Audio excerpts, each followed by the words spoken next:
Hello and welcome back to another other video. Today we are talking about Tropical Depression 13, which has formed in the Atlantic, and this storm has current maximum sustained winds of 35 miles per hour, minimum central pressure of 1,004 millibars, and is moving to the west at 15 miles per hour. This storm is just around Aruba and is going to eventually potentially make impacts in Nicaragua. So here is the current warnings and cone for this storm.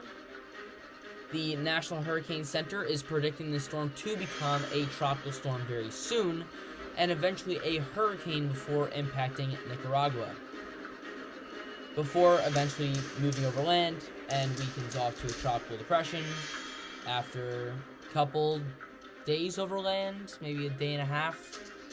But it does seem like right now the impacts in Nicaragua are going to be felt sometime on Sunday. And we have tropical storm warnings in effect for areas of very northern Colombia, as well as a hurricane watch in effect for a few islands to the east of Nicaragua. Let me just look up those islands really quickly. That is San Andres, the Isla de San Andres. Has a hurricane watch in effect, and I expect those to be extended into the Nicaraguan coastline. So here's our arrival time of winds with wind speed probabilities turned on. You can see that Nicaragua is expected to start receiving those tropical storm force winds at the earliest at Saturday at 8 p.m. And right now over land, the highest percentage of tropical storm force winds is 50 to 60% chance. That is likely to increase. The most likely time of those tropical storm force winds is Sunday at 8 a.m. So here is our key messages for Tropical Depression 13. Tropical storm conditions are expected across portions of Guajira Peninsula of Colombia later tonight and Friday morning, where a tropical storm warning has been issued. Gusts to tropical storm force are possible across portions of northern Venezuela, Aruba, Curacao, and Bonaire through early Friday. The system is expected to strengthen when it moves over the southwestern Caribbean Sea, and a hurricane watch is in effect for San Andres, Providencia, and Santa Catalina Islands. Interest in Nicaragua and Honduras should also monitor the system's progress, and additional watches or warnings are likely to be required for portions of these areas on Friday. Heavy rainfall could cause life-threatening flash flooding over portions of the Guajira Peninsula, northern Venezuela, and the island chain of Aruba, Bonaire, and Curacao during the next day or two. The potential for flash flooding and mudslides is expected to spread to portions of Central America this weekend. For those key messages in Spanish, I'm going to put those on screen now. If you want to pause the video and read that, I'm not going to try and read in Spanish because I know that I'm going to butcher a lot of this. So if you want to pause the video and read it, go for it. Alright, we are moving on. So, if this storm does get named, it will be Tropical Storm or Hurricane Julia. We have not had another tropical system since Ian, so next in line is Julia. And here is our global hurricane models showing this storm potentially even making landfall in the very northern portion of Colombia, the Guajira Peninsula, and eventually starting to move across into Nicaragua. These models are very close together, which is good in a sense that we don't have that level of uncertainty. And it seems like most of the spread is over Central America. So after the storm makes landfall, the intensity of the storm should be fairly consistent. And we can see here that the GEFS, GEPS, and European ensembles all have this storm making landfall in Nicaragua.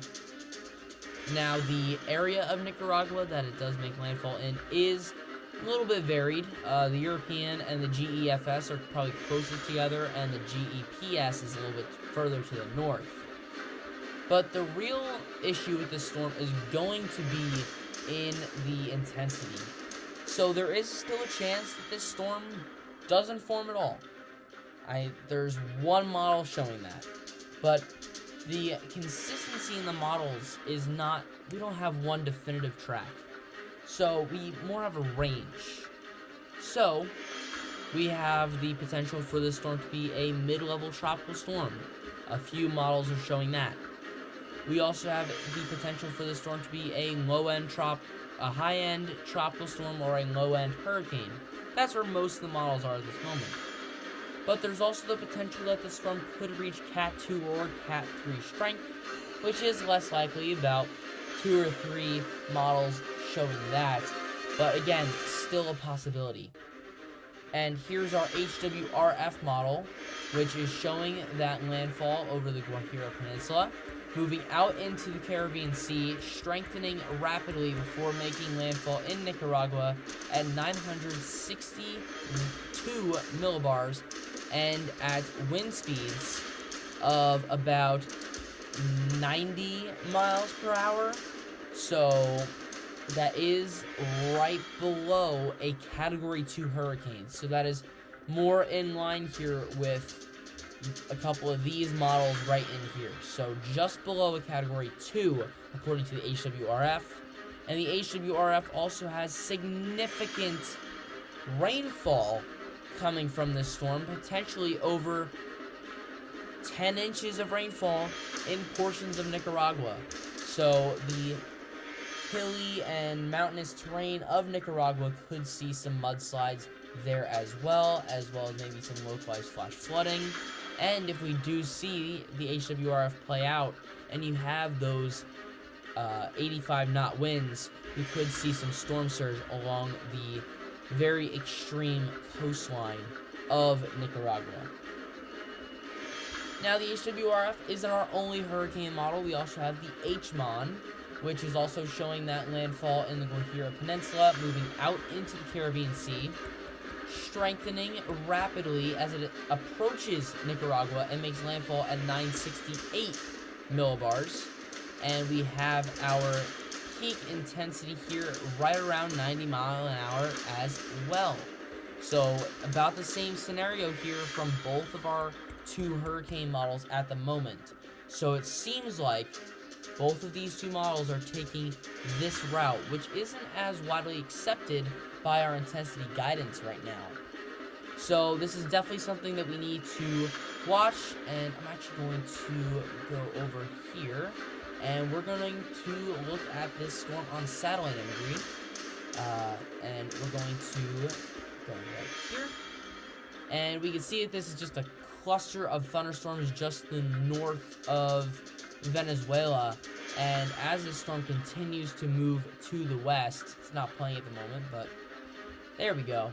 As the storm continues to move to the west, we're going to continue to see that development of those thunderstorms. So this storm is definitely going to start to intensify here as soon as it starts to move into the waters of the Western Caribbean Sea.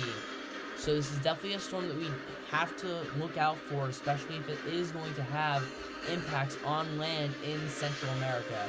So definitely got to look out for that. Put your plans in place if you live in Nicaragua or the surrounding islands. But that's all the information that I have for this storm right now. If there's any significant changes, I will make a video update to this video. But right now it seems pretty consistent. At least on the track side of things. The intensity, not so much. But if needed, I will make an update video. But until then, if you enjoyed this video, found it informative, consider leaving a like, subscribing, and hitting the bell. That's all I have for today. Thanks for watching. I'll see you guys next time.